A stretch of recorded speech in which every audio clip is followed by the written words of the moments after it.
What's going on, everyone? So, Lakers got some fortunate news. So, Luka Doncic is going to be out at least a week with a left finger sprain as well as a leg contusion. And this came out per Shams. Luka was questionable going into this game because of those issues, and it looks like the Lakers are going to be the more cautious side, the safer side, which I agree with. This is frustrating. This is obviously, it's like, man, we're 2 games in the season. Luka's hurt.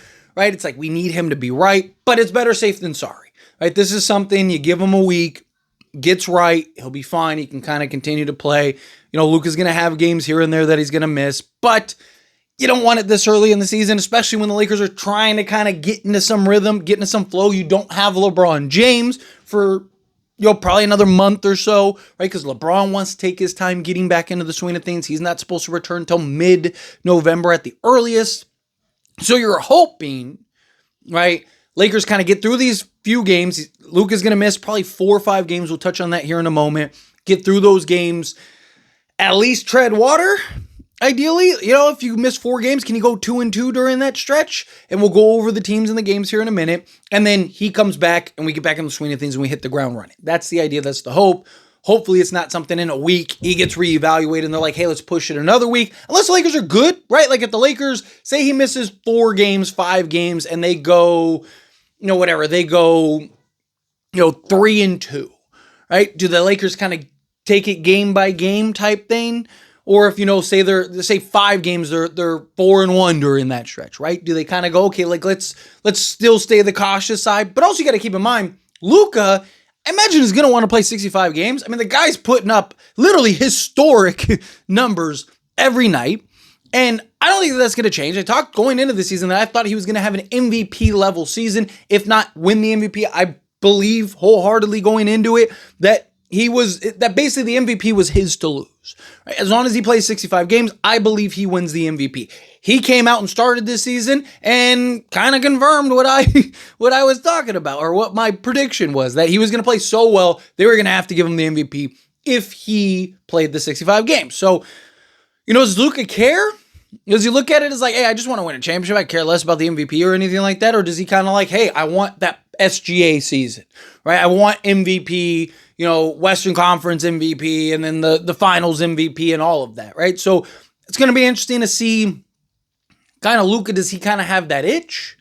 Does he kind of like, hey, like I want to get out there sooner rather than later? Because the Lakers, the Lakers are going to play the cautious game. They're going to play the cautious side because they don't want to run the risk of him, missing any significant time. And now the Lakers are really behind the 8 ball. Problem is you don't have LeBron James. So it's like Austin Reaves, here you go. That's what this is. This is Austin Reaves' time to earn his money. Austin Reaves wants 25 to 30 million a year, or 35 million, 30 to 35 million a year. Well, now's your chance to earn it. You're going to have probably 4 or 5 plus games with your chance to prove that you're worth that money. If the Lakers are able to stay afloat and win those games, and Austin Reaves is giving you, right, Austin Reaves' stat line without LeBron and everything is 28, 6, and 8.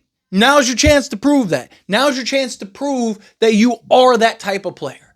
If you go out there and he's, pedestrian and, because you got to keep in mind, the defenses are going to be after him. Defenses are going to be targeting him because they're going to be like, hey, he's their only real playmaker. He's the only guy that's out there, right? Because they're missing their 2 other guys. So this is a huge moment for Austin Reaves, not only for the Lakers standpoint of just keeping the Lakers afloat, which, again, we've seen Austin Reaves be able to carry the Lakers for a game or 2, but it's different when you're doing it in a game or 2. Another thing when it's like, hey, the next, handful of games, we need you to be the best player on the basketball court. So now is a real opportunity for Austin Reaves to earn that paycheck. He wants that money. No better time than the present, right? Time to earn that money. But getting into kind of the Lakers' schedule coming up, right? Because that's the concern. Do the Lakers even have a chance to win, more games than they lose the rest of the way? Well, the rest of the month, they have 4 games. So if we get through this month and then say Luka comes back, the beginning of November, you would have the Sacramento Kings, who the Lakers play today. Then you have another game off of a back-to-back against the Portland Trail Blazers. So Lakers play back-to-back, which is tough. It'd be one thing if Luka played today and then you had kind of the back-to-back, he sat the second game of back-to-back. So now you have a back-to-back against the Sacramento Kings and the Portland Trail Blazers. Now the Blazers game is at home. So good thing is the Lakers don't actually leave California until the Minnesota game on the 29th. So Lakers play today against Sacramento. They play the Portland Trail Blazers. Both of those games, the Lakers can win without Luka and LeBron. I don't think it's going to be a breeze. I don't think it's going to be, an absolute walkthrough. I don't think the Lakers are going to blow either team out, but the Lakers can. Austin Reaves, we've seen Austin Reaves play. We've seen Austin Reaves go into Boston with Jackson Hayes and a bunch of G League guys and run Boston out the gym. We have seen Austin Reaves be able to perform at a high level, high enough to win you a game here and there. You're playing Sacramento and the Portland Trail Blazers, two teams that the Lakers absolutely can beat.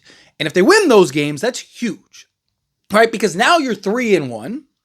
And you have Minnesota and Memphis, who's going to be tough, both on the road. So, like I said, if you could at least go 2-2, if you can win the Sacramento game and Portland game, and say you lose to Minnesota in Memphis, in Minnesota, and then you lose to Memphis in Memphis, fine. I can live with that. That's a win to me. If the Lakers end up winning, beating Sacramento, beating Portland, and let's say they beat the Grizzlies, because Grizzlies have a lot of injuries too. Let's say you beat Memphis. That to me would be huge. Like that is huge at that point. Because now you're you'd be 4-2. Now, if you could come out ahead like that, then I think you could, because then you got Miami, Portland, right? San Antonio's been killing it. But let's say, because the Lakers have another back-to-back against Miami and Portland. I don't think the Lakers are going to bring Luka back for those back-to-backs. I would be surprised if Luka played back-to-backs, period, this year. But, so the question is, and my guess, obviously I don't know, can't call anybody on the Lakers. My guess is Luka comes back for the Blazers game at Portland on November 3rd. So my guess is he misses Sacramento, he misses Portland, misses Minnesota, misses Memphis, misses Miami. So that'll be 5 games. To me, this stretch boils down to be Kings and Blazers. You beat the Kings and the Blazers, I think you're good. Because the rest of it, Miami's very winnable too, right? And again, you'd be at home versus Miami. So if you can basically win the 2 home games against Blazers and Heat, and then win one of those road games, Sacramento, Minnesota, Memphis, I think the Lakers are fine. I think the Lakers will be good. No harm, no foul, all is fine. As long as they win at least 2 of those, again, I still think the Lakers are fine. My concern is they, say, beat Portland. Like, they lose to Sacramento, beat Portland, and then lose to Minnesota, Memphis, and Miami, right? And now you go 1-4 or something like that. As long as the Lakers go at least 2-3, I don't really have any major concerns. If they go 3-2, I think that's a win. I think that's a huge win because Lakers would be over 500. Luka comes back. You can start rattling off some things. And at that point, you'd be, anywhere from a week to a week and a half for LeBron to return. So, you could literally have, let's say Luka comes back for that Blazers game. Then you have the Spurs, the Hawks, the Hornets, the Thunder, the Pelicans, and then you have a back-to-back against the Bucks. So I could see maybe Luka sitting out that Bucks game and LeBron coming back. Those would be 6 games, right? And then, but most of those games are very winnable. The problem is the schedule period for a good majority of the beginning of the season is very favorable for the Lakers, right? This was a good opportunity for the Lakers to kind of get a head start, get ahead of everything, and then, at that point, it's just kind of weathering the storm the rest of the way. Because, again, you look at the schedule, it was like, okay, Lakers beat the Timberwolves, which is huge, right? Then it's like, you should beat Sacramento. You should beat Portland. Okay, Minnesota, you just beat them going into Minnesota. Okay, 1 loss. Memphis, I think the Lakers should beat if healthy. Miami, I think the Lakers should beat at home if healthy. Blazers, again, I think you should beat. And then you got the Spurs. That could be tough, especially the way the Spurs have looked so far. But you're at home, so I think you should beat the Spurs. Atlanta hasn't looked too good. Charlotte, you should be able to beat. The Thunder, the Lakers, look, say what you want about Thunder. Lakers have had the Thunder's number, right? Pelicans, you should beat. You're talking 11 wins and maybe 2 or 3 losses, depending on how well the Lakers play, how well the Lakers perform, right? So, this was a good opportunity for the Lakers to get ahead. Let's say at worst, through the first 15 games, they're, 10-5, right? Like, but that's good. Now you're on pace to where you need to be to go and win the games. You start building momentum. LeBron comes back. Like, you start having all the little positives you've been looking for. But now it's like, now you don't have Luka. You didn't have LeBron. It's just, there is a potential. Obviously, we won't know. We don't know, and we won't until things start to play out these next few games. But there is a potential where we look around and go, okay, this is not good. Right? There is a potential where you look around and the Lakers start getting further and further behind that 8 ball to a point where it's like, again, the West is so tough. The West is so tight, right? Luckily, right, on a positive note, in case the Lakers do just implode, right, through these first 5 games, Sacramento, I don't think is going to be a serious playoff team, so I don't think you're going to have to worry about tiebreakers with them. Same thing with Portland, right? Minnesota and Grizzlies are the 2 teams that tiebreakers could come back and bite you. Miami, you're not worried about, and then Portland again. So 2 out of the next 5 games are the teams that you're worried about. Minnesota, you just beat. So at worst, you're 1-1. You just got to win the next 2. Best case scenario, you beat them again, and then you don't have to worry about it, and then it's just Memphis.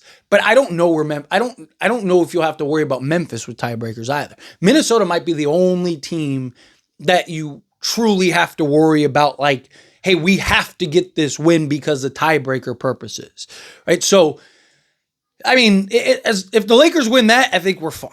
So it's going to be interesting to kind of see how that plays out, but obviously this isn't good. Anyway, as always, this is a discussion, past question you. Let me know your thoughts and opinions down in the comments. That being said, if you haven't liked this video, hit that like button. Helps me out. It's me enjoy these types of videos, and I truly appreciate it. Not subscribe channel, hit that subscribe button, turn on the bell notifications. Appreciate y'all. See you in the next one.